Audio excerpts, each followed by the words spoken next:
नमस्कार, उत्तराखंड की खास खबरें देख रहे हैं आप सब। मैं हूं आपके साथ साहिल केरनी। कैबिनेट मंत्री गणेश जोशी ने शनिवार को कैंप कार्यालय में सिंचाई विभाग के अधिकारियों के साथ बैठक कर मसूरी विधानसभा क्षेत्र में चल रहे विकास कार्यों की समीक्षा की।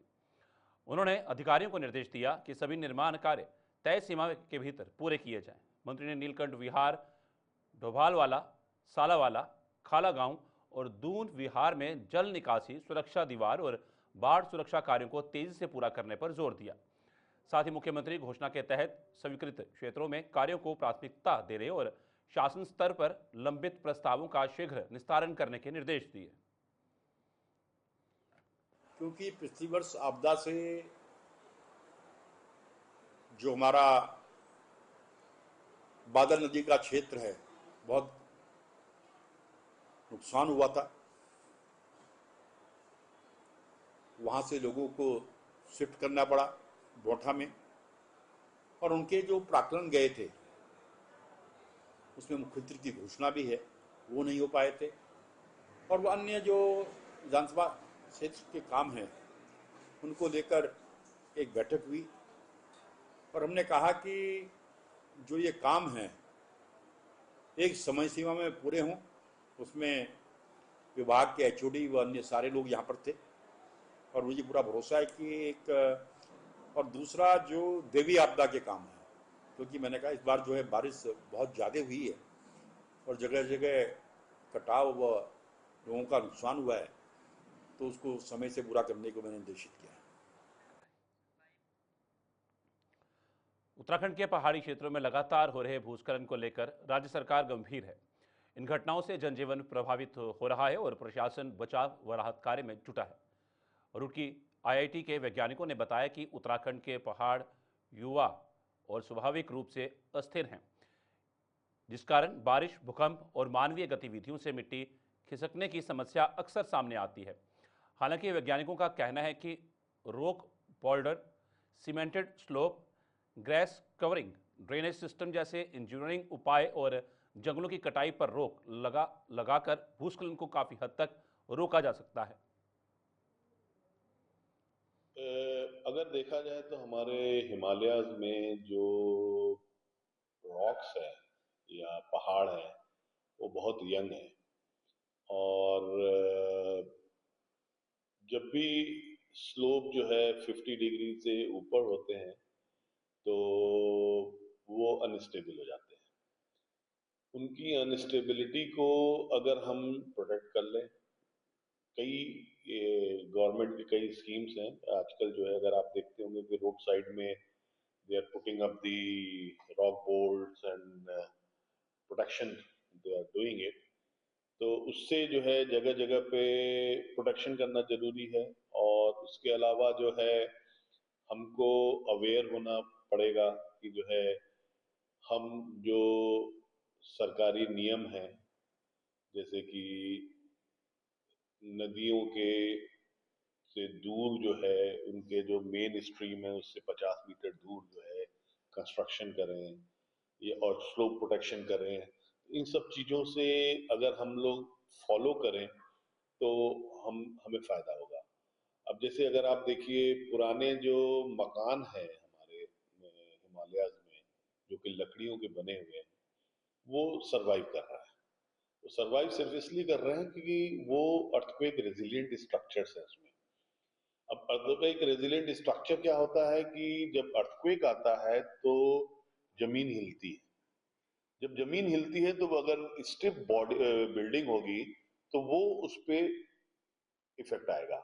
लेकिन पहले लोगों ने क्या किया कि लोगों ने ऐसे लकड़ी के वो बनाए जिसमें कि स्ट्रेस को या स्ट्रेन को एकोमोडेट करने के लिए जगह थी।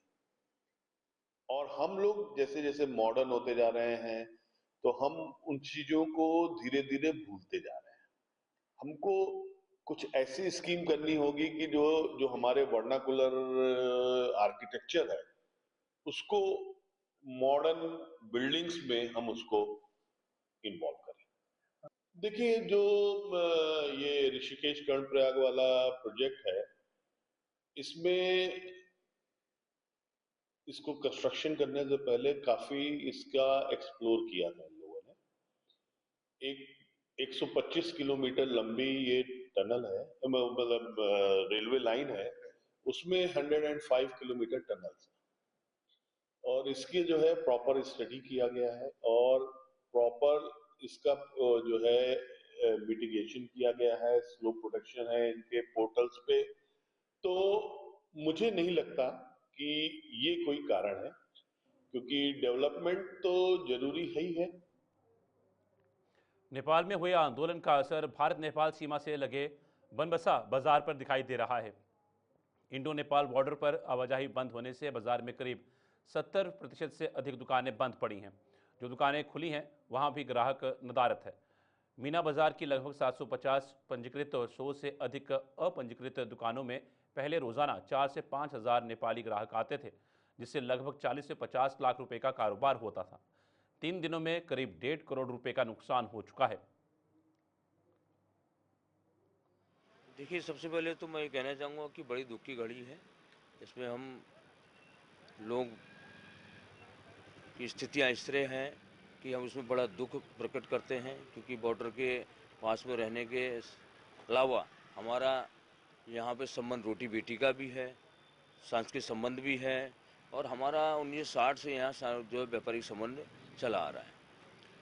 और इस विषम परिस्थिति को देखते हुए व्यापार तो बिल्कुल शून्य है यहाँ और मुझे नहीं लगता है ये जल्दी पटरी पे आएगा, क्योंकि नेपाल के अंदर पे जो भी अभी भी जो सरकारी तंत्र है वो बिल्कुल डैमेज हो गया है। और हमारे वहाँ के प्रधानमंत्री महोदय हैं, वो प्रधानमंत्री महोदय, नया कार्यकाल बनेगा, नया प्रधानमंत्री आएगा, नया मंत्रिमंडल बनेगा, फिर उसमें फैसले लिए जाएंगे। और ये स्थिति को देखते हुए बड़ी गंभीर स्थिति हमारे बॉर्डर की बनी हुई है, क्योंकि बॉर्डर की स्थितियाँ बिल्कुल दोनों देशों के आदेश के तहत बंद कर दी गई हैं, जिससे आवागमन बिल्कुल जो है शून्य हो गया है। और हमारा बाज़ार 90% नेपाल के ऊपर निर्भर है, चाहे हमारा हो, चाहे यहाँ का कोई भी नाका हो या टनकपुर का हो, किसी जगह का हो। नाका में स्थिति ऐसी है कि हम बोलूँ बॉर्डर के ऊपर निर्भर हैं और वहाँ का व्यापारी और यहाँ का व्यापारी लगभग एक दूसरे के चैन से जुड़ा हुआ है।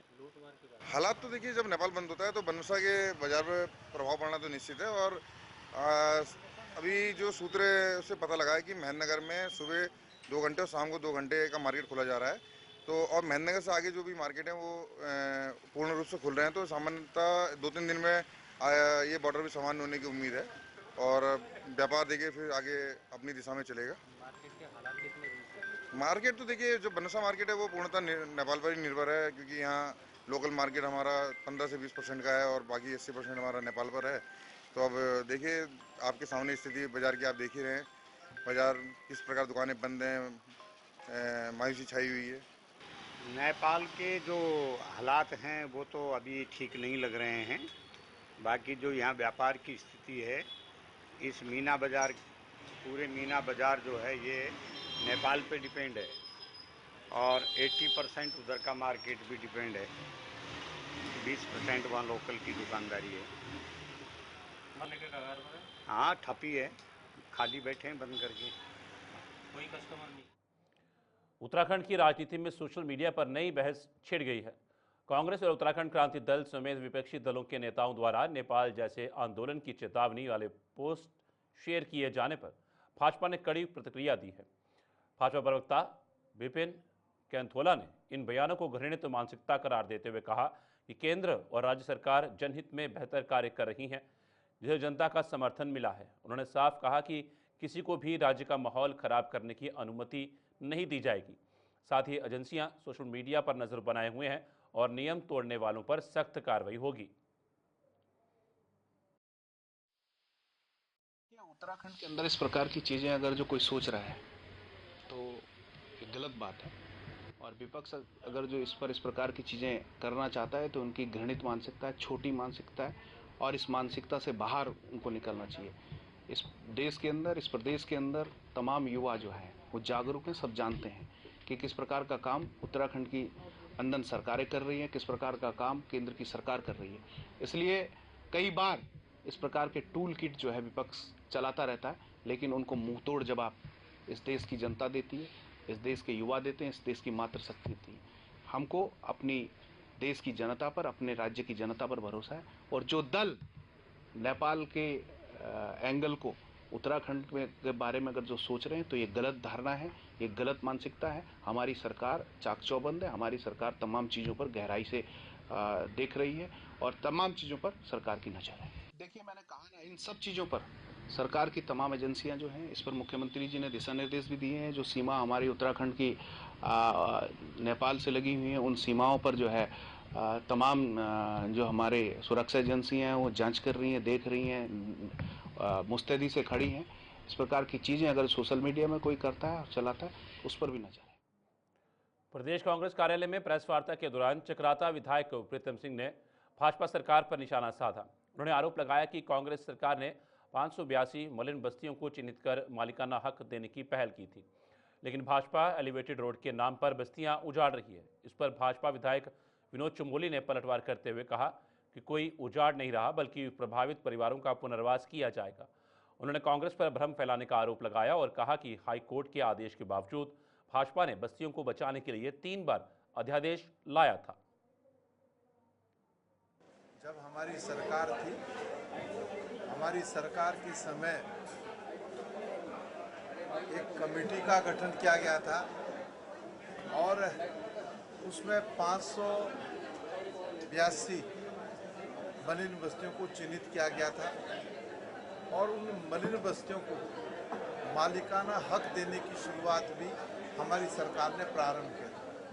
लेकिन उसके बाद मलिन बस्तियों के साथ जिस तरीके से सरकार लगातार घोर उपेक्षा करने का काम कर रही है, मलिन बस्तियों में भय का वातावरण जो है बनाने का काम कर रही है, लाल निशान लगा करके लोग आज से कानून भी बनाया था कि हम मलिन बस्तियों को मालिकाना हक देने का काम करेंगे।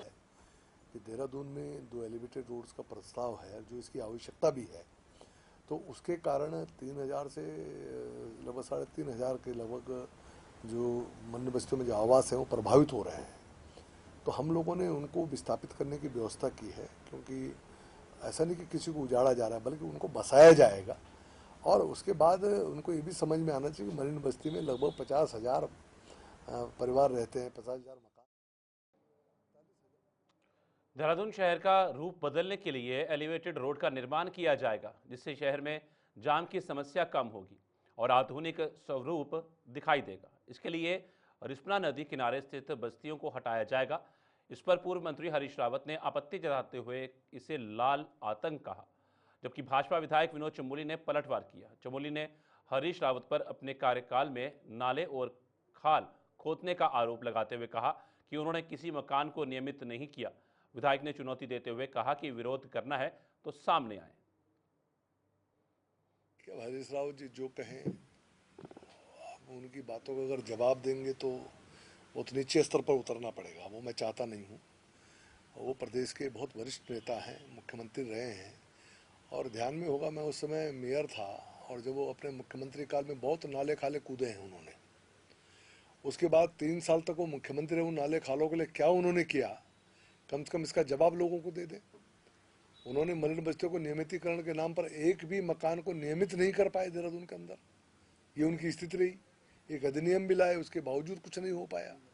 तो हरीश रावत जी के जो आरोप हैं, उन आरोपों को बहुत गंभीरता से नहीं लिया जा सकता है। जहाँ तक जिन मकानों पर निशान लगे हैं, अभी एलिवेटेड रोड देहरादून में बनने जा रही है। उन एलिवेटेड रोड्स के कारण कुछ मकान प्रभावित हो रहे हैं, उनको अभी चिन्हित किया गया है, और ये 3000 से 4000 के बीच संख्या जाएगी, इसमें कोई दो राय नहीं है। और हमने ये भी कहा है कि जिन लोगों को वहाँ से हटाया जाएगा, उनको कहीं ना कहीं बसाया भी जाएगा, उनका विस्थापन होगा, उनकी व्यवस्था की जाएगी।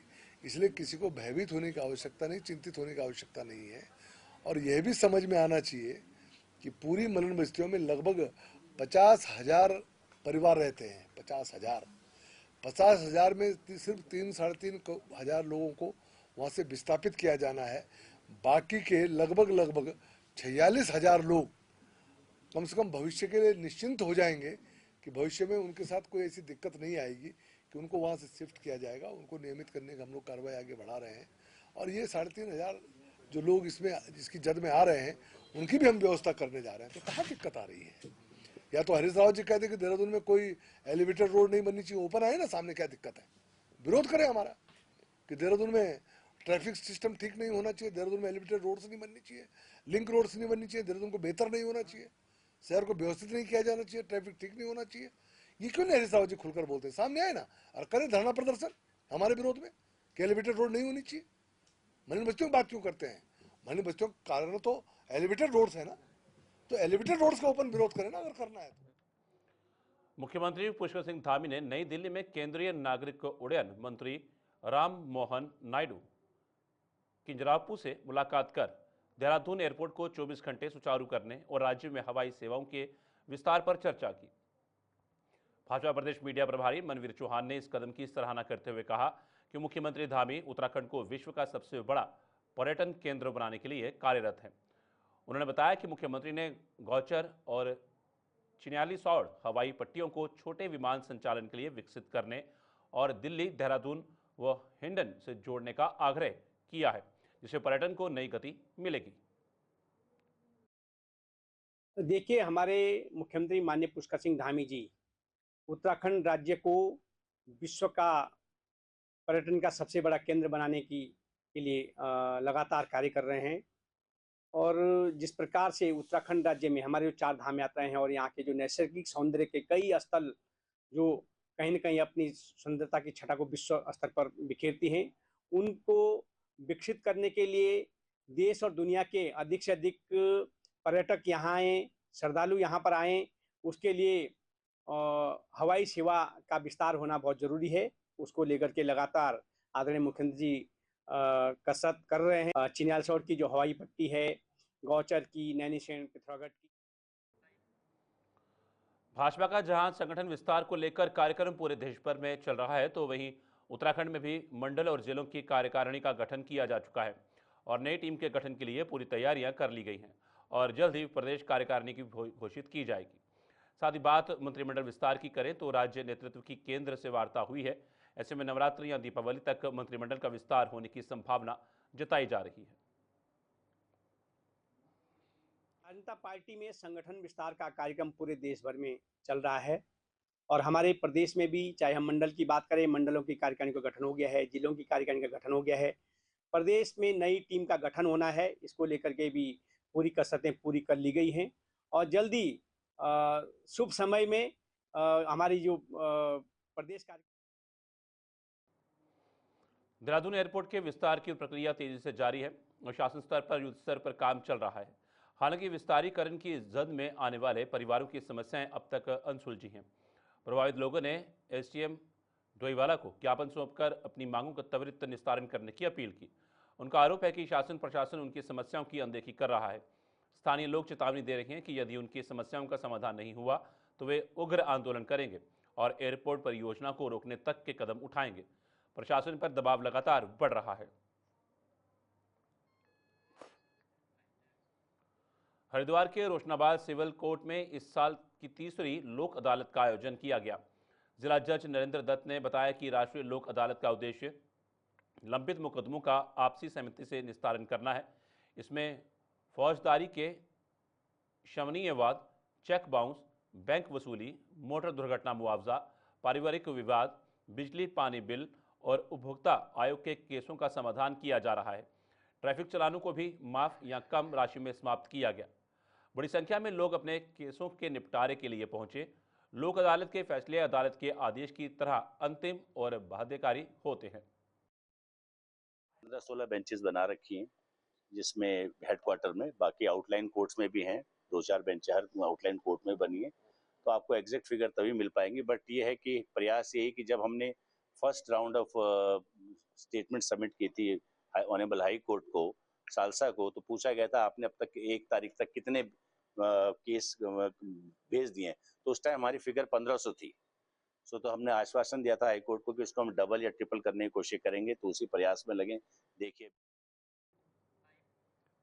हरिद्वार के अपर रोड स्थित राजकीय प्राथमिक विद्यालय नंबर 34 में बड़ा हादसा टल गया। लगातार बारिश के चलते वर्षों से जर्जर हालत में पड़ी विद्यालय की बिल्डिंग अचानक ढह गई। गनीमत रही कि स्कूल में पढ़ रहे करीब 120 बच्चों को प्रशासन ने समय रहते दूसरी बिल्डिंग में शिफ्ट कर दिया था, जिससे जनहानि से बचा जा सका। हादसे में विद्यालय का स्टोर रूम पूरी तरह क्षतिग्रस्त हो गया। मौके पर पहुंची प्रशासनिक टीम ने जांच शुरू कर दी है। इस घटना ने एक बार फिर प्राथमिक शिक्षा संस्थानों की इमारतों की सुरक्षा पर गंभीर सवाल खड़े कर दिए हैं। खटीमा के जनकैया में उस समय हड़कंप मच गया जब जनकैया पूरनपुर मार्ग पर बुगुलिया निवासी एक बाइक पर सवार 3 युवक मवेशी से टकरा गए। इस हादसे में 2 युवकों की दर्दनाक मौत हो गई, जबकि तीसरा गंभीर रूप से घायल हो गया। मृतकों की पहचान में सुरंजन पुत्र काली पद और तोइफ पुत्र मोहम्मद शान के रूप में की गई। देर रात में करीब 8-9 बजे 3 युवक को लाया गया 108 के माध्यम से, जिन्होंने बताया कि किसी जानवर से टकराने से उनको चोटें आई। तो उसमें एक नागरिक चिकित्सालय खटीमा में बड़ी बगुलिया निवासी 3 युवक को लाया गया था, जिनमें से एक की मृत्यु हो गई थी। एक युवक गंभीर रूप से घायल था, जिसकी बाद में उपचार के दौरान रास्ते में सुजला तिवारी जाते वक्त मृत्यु हो गई। एक तीसरा युवक जो है वो गंभीर रूप से घायल है और फिलहाल अस्पताल में उसका इलाज चल रहा है। देखिए, जिस हिसाब से सरकार में गौ रक्षा की बात करी जाती है, गौ माता की बात करी जाती है, वो सिर्फ किताबी बातें हैं, धरातल में कहीं नहीं दिखाई देती। और उसके कारण आज सड़क पर कई हादसे हो रहे हैं, जिससे कई लोगों की मृत्यु हो गई है और लगभग महीने में एक आध एक्सीडेंट ऐसा जरूर देखने को मिलता है। हरिद्वार में प्रशासन का बुलडोजर लगातार गरज रहा है। जिलाधिकारी मयूर दीक्षित के सख्त निर्देश पर सरकारी जमीनों पर किए गए अवैध कब्जों को हटाने का बड़ा अभियान चलाया जा रहा है। पथरी क्षेत्र के फूलगढ़ गांव में प्रशासन की टीम ने 4 अवैध निर्माणों को ध्वस्त कर दिया। टीम ने मौके पर पहुंचते ही बुलडोजर चलाकर निर्माण को जमींदोज कर दिया। अधिकारियों ने बताया कि पहले ही नोटिस देकर अवैध कब्जाधारियों को चेतावनी दी गई थी, लेकिन आदेश का पालन न होने पर कार्रवाई की गई। जिलाधिकारी मयूर दीक्षित ने साफ कहा है कि हरिद्वार जिले में सरकारी जमीन पर किसी भी तरह का कब्जा बर्दाश्त नहीं किया जाएगा और आने वाले दिनों में यह अभियान और तेज होगा।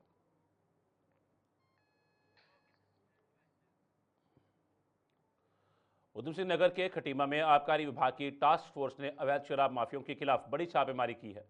सहायक आबकारी आयुक्त प्रतिमान कन्याल के नेतृत्व में चली इस कार्रवाई में आलावर्ती क्षेत्र के लगभग 200 लीटर कच्ची शराब बरामद की गई। संयुक्त आबकारी आयुक्त के कांडपाल के आदेश पर जिले में 11 से 20 सितंबर तक विशेष प्रवर्तन अभियान चलाया जा रहा है। तो हमारी जो आबकारी आयुक्त महोदया हैं डॉक्टर आराधना पाल, उन्होंने 4 जनपद, पूरे उत्तराखंड में 4 जनपद चिन्हित किए हुए हैं। हमारा उधम सिंह नगर, नैनीताल का मैदानी एरिया और देहरादून, हरिद्वार और पौड़ी का मैदानी एरिया। स्पेशल एक टास्क फोर्स बनाई हुई है। 10 तारीख से सारे अधिकारी लोग, मैं स्वयं और मैं जिस ऑफिस में हूँ, कुमाऊं मंडल के ज्वाइंट कमिश्नर ऑफिस में हमारे ज्वाइंट साहब, हम लोगों को जिम्मेदारी उधम सिंह नगर जिले की दी है। लक्सर के मुख्यालय कला गांव में पंचायत घर की हालत बेहद चिंताजनक है। जर्जर भवन, टूटी खिड़की, दरवाजे और उखड़ी इंटरलॉकिंग टाइल्स इस बात की पुष्टि करते हैं कि लंबे समय से इसकी मरम्मत नहीं हुई। अधिकारी और ग्राम प्रधान इस ओर ध्यान नहीं दे रहे, जिससे पंचायत घर में मीटिंग या कार्यक्रम आयोजित नहीं हो पा रहे हैं। लाखों रुपए खर्च कर बनाए गए इस पंचायत घर की ये दुर्दशा ग्रामीणों के लिए दुखद है। तो जी ग्राम प्रधान के अंडर होना जी, तो मैं देख करते नहीं इसकी, यहाँ पंचायत कराते नहीं, वहाँ कराओ जी। तो पंचायत सरकारी स्कूल एक जगह जी हो रहा, बड़ी जी की दुकान है, बाकी की यहाँ तो देखते ही नहीं आगे में। रुड़की के धनौरी क्षेत्र के Maharshi Dayanand medical science college में गुलदार की दस्तक ने छात्रों को स्थानीय लोगों में दहशत फैला दी है। बताया जा रहा है कि गुलदार कॉलेज की दीवार फांदकर परिसर में दाखिल हुआ और सीसीटीवी कैमरे में कैद हो गया। जसावाला रोड के पास रात में गुलदार की मौजूदगी से पूरे क्षेत्र में तनाव का माहौल है। लोगों ने प्रशासन और वन विभाग से तत्काल कार्रवाई की मांग की है।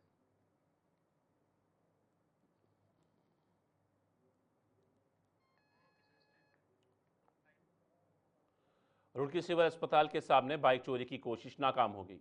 द्वारका एन्क्लेव क्षेत्र में एक युवक बाइक चुराने पहुंचा, लेकिन लोगों की सतर्कता से वह रंगे हाथ पकड़ा गया। भीड़ ने चोर को घेर लिया और जमकर पिटाई की। सूचना पर पहुंची नगर कोतवाली पुलिस ने आरोपी को भीड़ से बचाकर हिरासत में ले लिया। पुलिस अब उसके आपराधिक इतिहास की जांच कर रही है और जल्द ही आगे की कार्रवाई करेगी। हरिद्वार जिले में अपराधियों के खिलाफ पुलिस लगातार सख्त रुख अपना रही है और रुड़की में सक्रिय चोरियों पर रोक लगाने को अभियान जारी है।